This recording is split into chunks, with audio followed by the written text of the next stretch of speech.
Okay, brother. We're going to continue today's lesson and I'm going to use that mushaf. Okay. Now you're very lucky that I have all these tools in my disposal. I am actually a teacher, not by profession, but by hobby, I guess, or you can say extracurricular activity. And I need all these things to record videos for my my students. My profession is not as that of a teacher, but anyways, I'm unemployed now because of COVID, so it doesn't matter what my profession is. But I still try to help others as much as I can. You know, it's because people have helped me out in the past. So again, the website is app.quranflash.com, okay, or you can go to quranflash.com if you can see it up there, okay.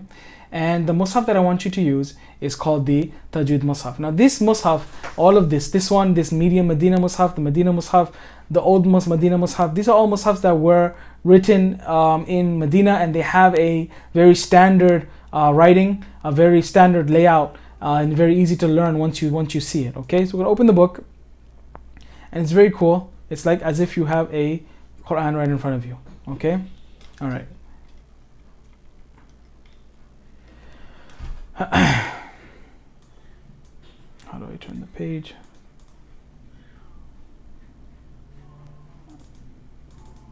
It's just, you should be able to just turn the page like this, but I don't know what's happening. Let me see. Give me a second. Okay, I guess they just changed it to make it a little bit easier, user-friendly. All right. Before it was more virtual. It's like a virtual book, but now it just looks like PDF, which is fine. Which is very good. All right. Let's look at Surah Fatiha, okay? Now there's a lot of colors here that you're going to see, and it might confuse you at first. I don't want you to worry about the colors now.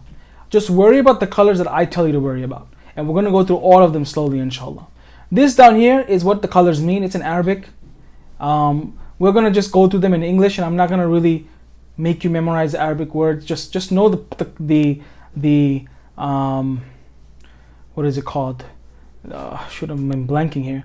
Just know the know the theory behind it instead of memorizing what it is in Arabic, because that's really not important in recitation. But the theory is how to apply the theory is, okay? All right, so let's zoom in a bit so you get a better view. Okay, hold on. All right, I hope that's satisfactory. Okay, so again you say the isti'adha. أعوذ بالله من الشيطان الرجيم بسم الله الرحمن الرحيم. Okay, the first color code that you want to learn is the most easiest one.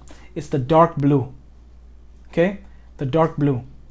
Remember I said there are letters that are thick, and those thick letters are going to have an ah sound. I forgot to mention a letter, the ra. Now in traditional tajweed, the lam in the name of Allah and the ra is not included in this group of thick letters. But for simplicity's sake, we're going to include it just so you can just learn it along with it. Okay? The ra can sometimes be thick and sometimes be not thick. Okay? I think there's only one example in the Quran where the ra is pronounced ra. The ra with the fatha is pronounced ra. I think there's only one example, but that's how you pronounce it. And usually with the ra with the kasra, it's pronounced ri, which is a very thin way to pronounce ra with the kasra. So ra is a kind of a different letter. But let's just do it for simplicity's sake, because this is the most easiest way to learn it, I think. We're going to put the ra as a thick letter, and whenever we see the ra with the fatha, we say ra. So here we say bismillah, like I said, not la, bismillah. So this lam is not highlighted blue. Bismillahir Rahman. We don't say Hir Rahman, we say Hir Rahman. So the ra is thick, ra. Now here's the ha, man. You see this little alif here? I really hope you can see my mouse, my pointer. This alif is telling you that there's something called mad. Mad means an elongation. I think you already know this because you've been doing it pretty okay. So there's different types of mad. You see all these colors? These are all different types of mad. Okay? And they're all different lengths. Okay? But this one, and this one can all be a very similar length. And this one only is a certain length. Okay, so let's look at this dark orange color.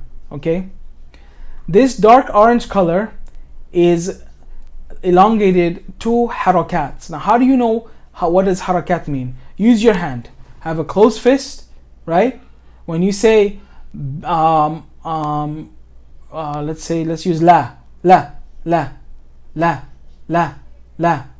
If you say la and you're elongating it, la, this is 2. You understand? So when I tell you that this has to be elongated 2 harakats, you use your hand. Ar-Rahman.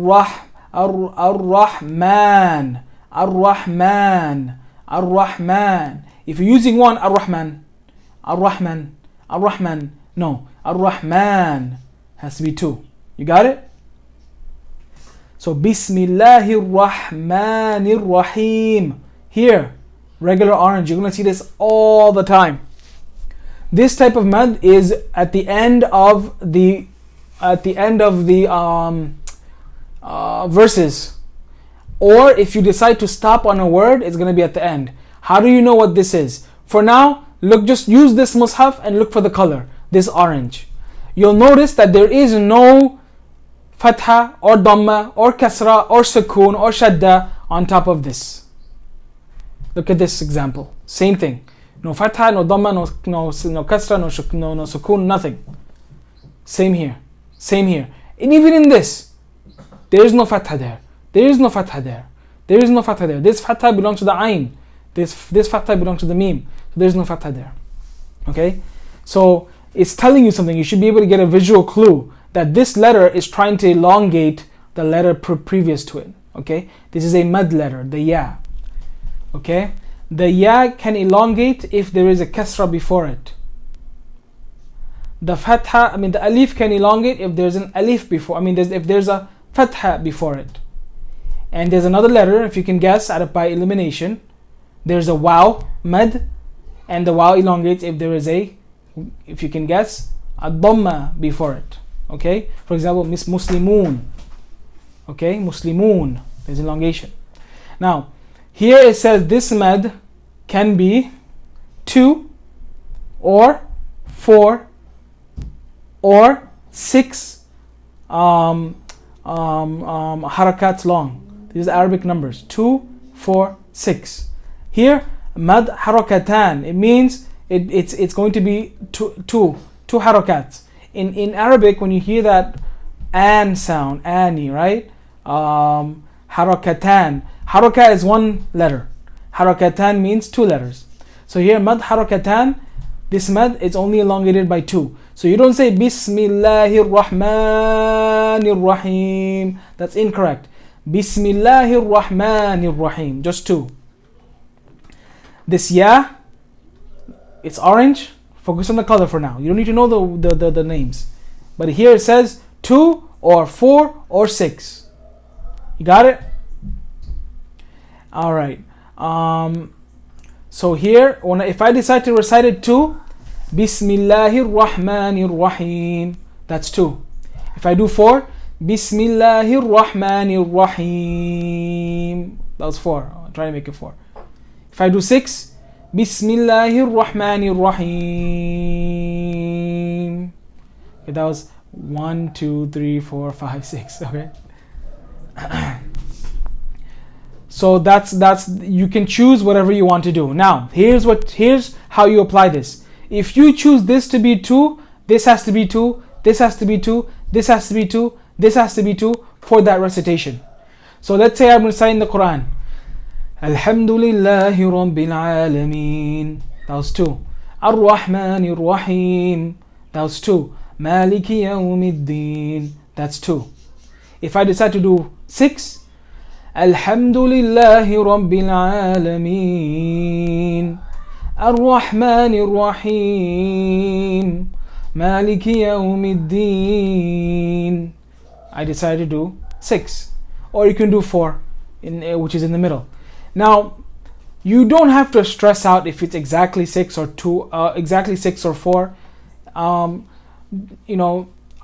hand thing I'm showing you is just to kind of get a reference.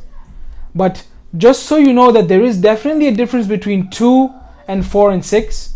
As long as your 6 is longer than your 4, that should be okay. But don't make it too long, because it's going to kind of change the ruling. This will not negate the recitation. It will not negate the prayer. It will not cause you any problems. It's only there for the sake of recitation, and it's only there so that people can understand. When you're reciting the Quran and when you're leading the Salah, and there are people listening to what you're reciting, they need to be able to understand every letter you're saying. This is why tajweed is so important. This is such a blessing from Allah subhanahu wa ta'ala that the Quran comes with tajweed, so the meaning is not going to change. You get it? The meaning is not going to change. And it's very, very important to kind of apply these tajweed rules. And in terms of the mad rules, for the most part, if you do them all as 4, you'll be okay. With the exception of this. This mad cannot be 4, it has to be 2. So if you just want to make your life simple, if you do all of them as 4, it'll be more or less okay. There is a mad here, it has to be 6 minimum. It has to be 6 minimum. And it's only in special cases. And then this one here can be 4 or 5. So this is why I said 4. Because this mad can be 2, 4 or 6. This mad can be 4 or 5. These two, this pink one and this orange one, you're going to see throughout the Quran over and over and over. This one here, you're going to see it pretty frequently, but not as frequently as these two. But this one here, you're going to see very rarely. This is a dark red. This has to be at least 6. You cannot make it less than 6. And we'll see this example in Surah Fatiha. And I'm pretty sure you can figure out where in Fatiha this example is going to be. So let's go to the recitation of Fatiha. I want you to just focus on Fatiha today. Actually, we're going to do Baqarah also. My throat is hurting. I want to kind of end this as soon as I can. So I'm going to recite it for you. And I want you to listen to your recitation. And I want you to... Now, you don't have to listen to me. You can listen to any reciter that you enjoy. For example, I heard that there is some Mishari flowing from your recitation. So I think you listen to Mishari al-Afasi, correct me if I'm wrong, pretty often. So you can use this flow to recite, but try to understand the tajweed rules that are being applied. That's the main thing. When you're reciting, when you're listening to him, open up the Mus'haf and listen to him recite, and try to see what tajweed rules he's applying. So when you listen to the recitation, Alhamdulillahi Rabbil Alameen, you hear the ra, you hear the a, you hear the e, the elongation. Okay? Ar-Rahmanir Rahim, Maliki Yawmiddin, إياك نعبد وإياك نستعين اهدنا الصراط المستقيم صراط الذين أنعمت عليهم غير المغضوب عليهم ولا الضالين. Okay, so let's review this. Look at this Haml Alif. See this alif? Remember I drew on the board. I said the alif can be by itself or comes with a hamza. Okay? In this book of the Quran, they try to make things easy for you.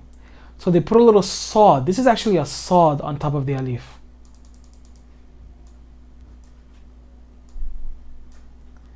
I don't know if you can see it. This is a sad, or like kind of a semi-sad. When you see this, it's telling you this is actually a special type of alif called Hamza Wasl. And remember I said that if it comes in the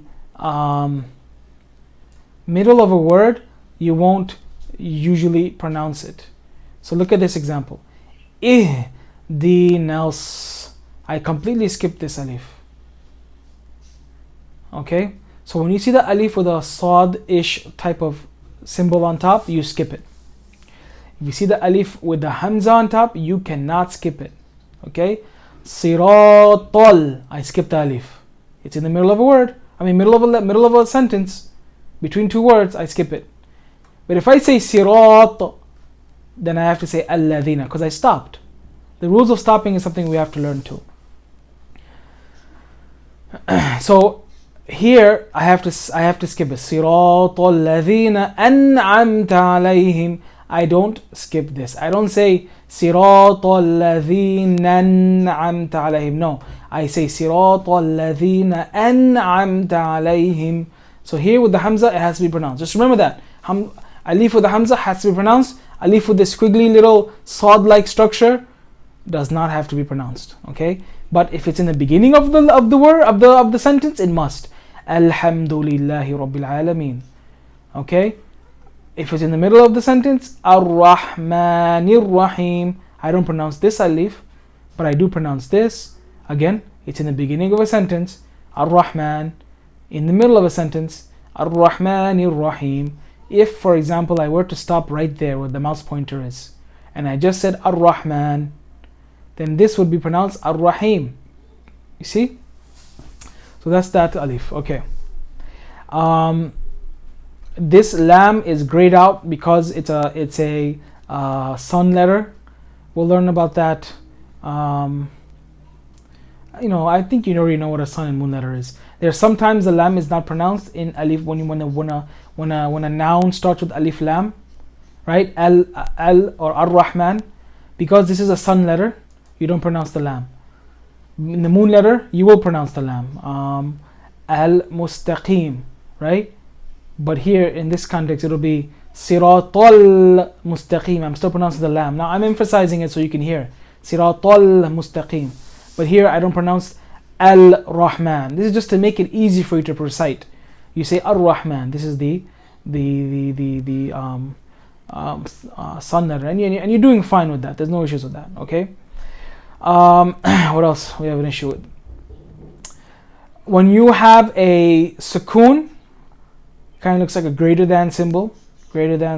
Okay. Greater than symbol. Okay.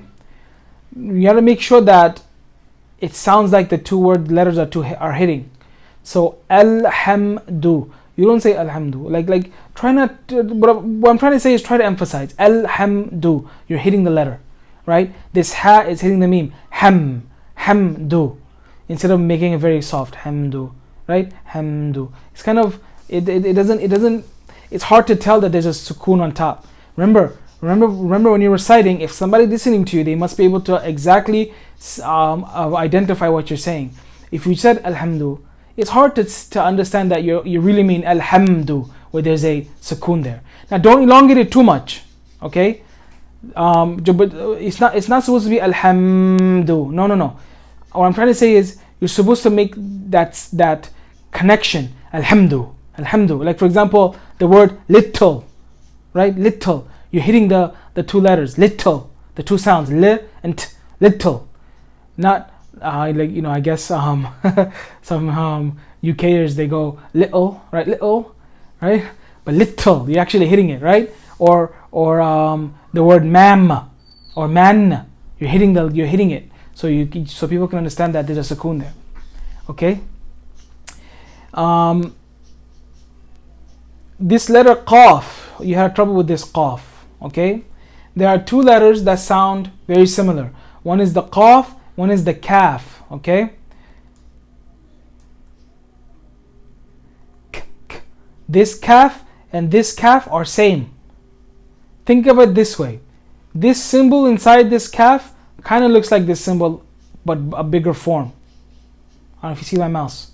Looks like this symbol, but this looks like it's a smaller version of it. That's how I learned it in the beginning when I learned my tajweed.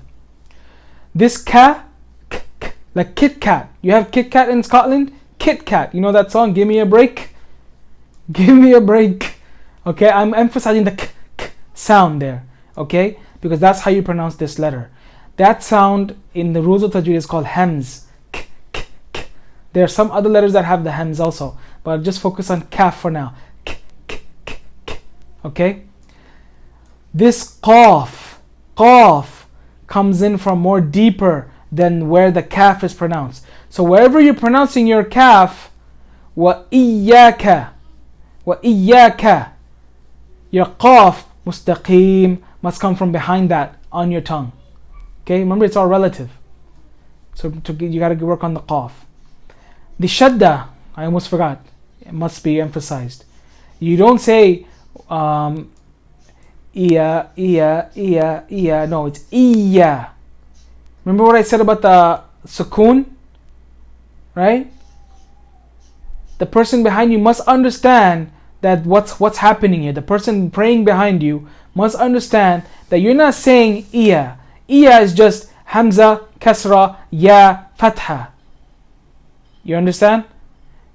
They must hear you say iya, which means that, oh, there is a shadda there, and he's doubling the ya. What the shadda means is there's two yas there. Okay? Here, let me show you what the shadda means. Give me 1 second. I'm writing it on my little book, my little writing part. Okay? My little writing thing. Okay. This is iya, iya. Do you see? There's no shadda. Iya, iya. Okay? This is not iya. This is iya. What that means is that if you break it down,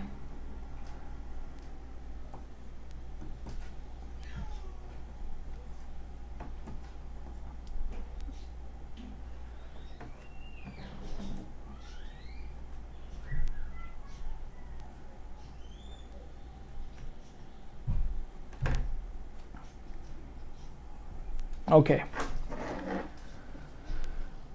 Iya, iya. Do you see the difference now? This is just iya. This is literally the way you see it. Hamza, ya, alif. But this is not just hamza, ya, alif. It's hamza, ya with the sukoon, ya with the fatha and alif. Iya. Okay? So whenever you see the hamza, you want to emphasize that connection. Okay? Good. And this dark red, remember I was telling you it has to be minimum 6. Okay? It's called mad, I think it's called lazim. It doesn't matter. What matters is when you see this dark red, you're going to recite this 6. When you see this orange, you're going to pick 2, 4 or 6, your choice. I stick to 4 to make it easy for myself. When you see this tannish dark oranges color, must be 2.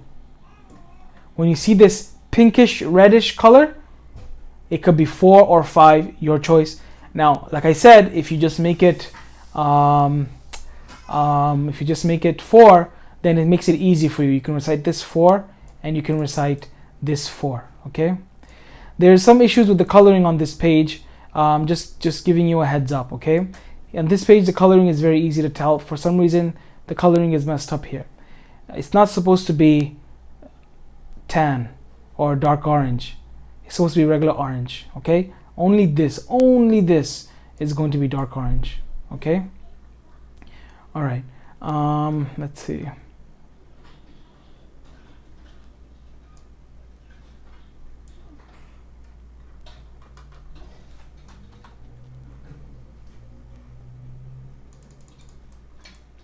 Yeah, it looks like it's throughout this it might just be my monitor also, I don't know, but it looks like it's throughout this whole thing that they kind of changed the color on us.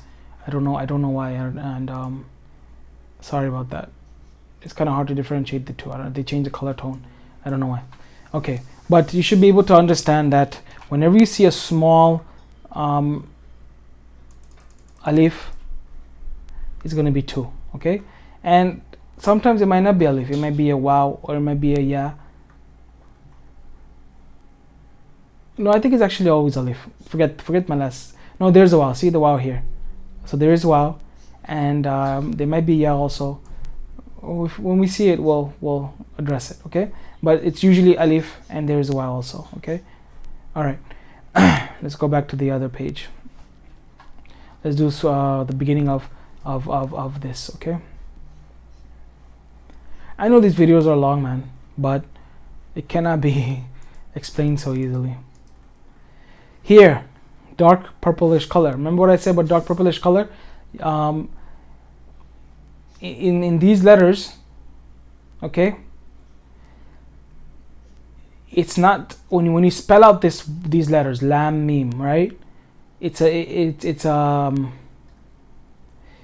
There is a, okay, so wait, before you talk about that, let's talk about why this is 6. Okay? Okay, why is this 6? All right. So the elongations are of different types, right? We said we have 2, 2, 4, or 6, 6 minimum, 4 or 5, right? Different elongations. And these are different types of med, different types of elongations. So it kind of helps the person that's listening identify and differentiate between the mads, okay? Usually the med happens when you have a alif and a fatha that comes before it. Look at this, alif, fatha that comes before it. A ya with a kasra that comes before it, meaning that this alif does not have any other vowels. This ya does not have any other vowels. Okay? You don't see fatha, you don't see kasra, you don't see dhamma, you don't see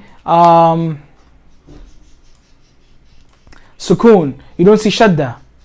Okay? It's just a ya hanging out there by itself with a kasra before it. Same with this alif, but it has a squiggly line. This squiggly line is an extra little note for you to understand, hey, look, you're gonna have to elongate this. In the traditional mushaf, which is just black and white, it's to help me and you who are not native Arab speakers understand, look, I must elongate this. This is how we preserve the Quran. Tajweed is how we preserve the Quran. Okay, I must elongate this. So this has to be elongated. Now, this color code is telling you even more information, because now it's coloring this by saying, look, it cannot just be